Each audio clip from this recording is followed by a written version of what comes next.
Well, you can see a ferment started. I got no idea how the ferment started because I didn't pitch any yeast in it. You know, we probably got 35 gallons of mash going. Give it a good kick and watch them bubbles start coming. I think the ferment started because I dumped that sparge water. Remember in one of my videos, I dumped the sparge water. I made a bucket of it. I sparged out all my used grains, like three 8-gallon pots full of used grains. I sparged it out over and over until I got a bucket that I thought had a couple or a few percent alcohol in it, and all that grain flavor that was left over from the mash. And I dumped it into here after the barley, the malted barley and wheat had already converted to corn. I dumped that bucket of sparge grain water into here.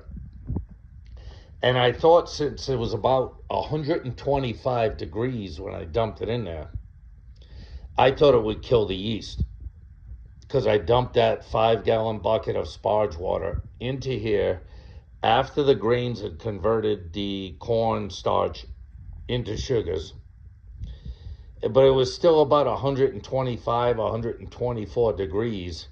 I didn't have a lot of time left to go that particular day.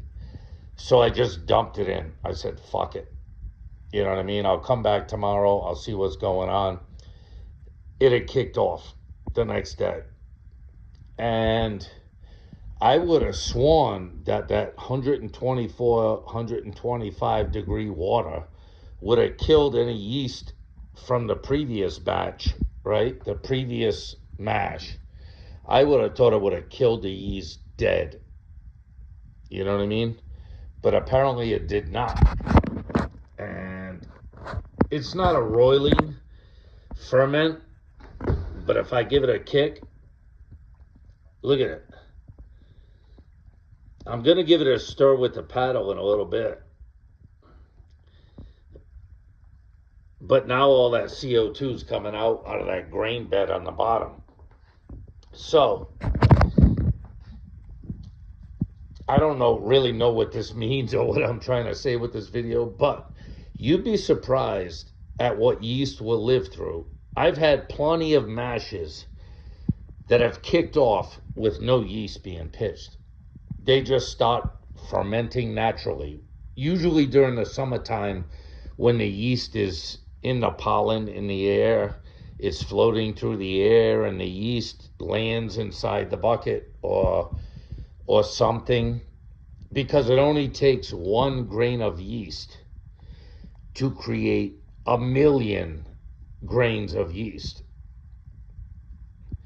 And somehow, as you can see, I put this over it just in case it wants to boil over. But this thing is kicked off with no rhyme or reason. It's got to be from that sparge water.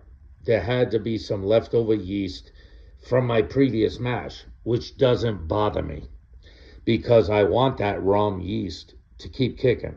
Now, when this mash is done, I'm going to take some of that scum from the bottom. I'm going to put it in a little jar. And as we discussed in the perpetual mashing video, I'm perpetually mashing. As soon as this is done, it gets bucketed up.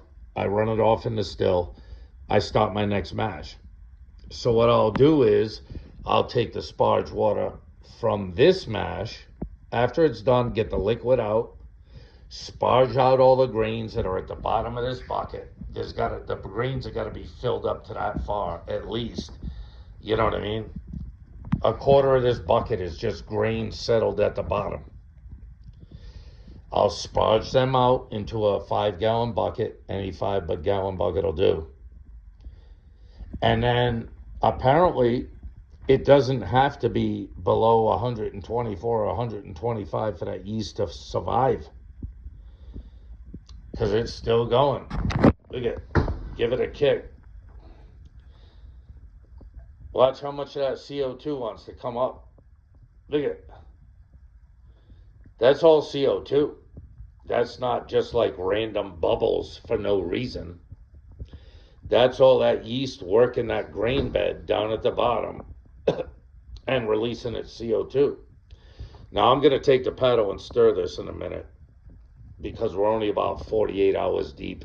I'll give it one more stir and then I'll leave it alone until it's done fermenting, just to get all that grain mixed up and all that yeast that's in that grain mixed up and get it doing its thing. But I can tell by the smell that this is fermenting hard with no yeast pitched.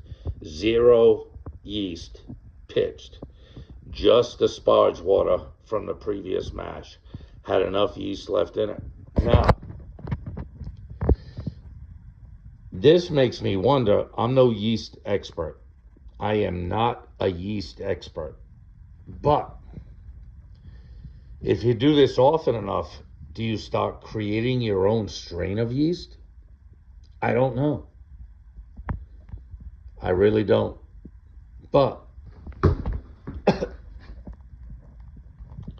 you can see there's plenty of fermentation, there's plenty of CO2. This thing is kicked just on the yeast from the previous mash. So that's enough. Enough said. You got to be open. You got to be open to things in fermentation and distillation. You got to keep an open mind. You can't always stay trapped inside the little thing that you think you know about doing this. Sometimes you just got to let loose. Obviously, you can't just let loose like a freak or a fucking, you're not just going to go full R-tard and make a good mash. You're going to have to stay within the confines of the science of it all. But every once in a while, you'll get surprised by something. Something will take you by surprise, and you have to understand it. You have to take it in. You have to learn it. You have to understand it. You have to figure out why what happened. I would have sworn this yeast would have been dead at 124 degrees. But it's not. It kicked off a ferment. So I don't know what temperature yeast dies at. High temperature. But 124 degrees was not enough to kill the yeast in that mash water. And that's the way it is. Hey, love yourself. Love making mash and having random ferments. Love your friends. Love your family. Love yourself. And love making moonshine. Later, people.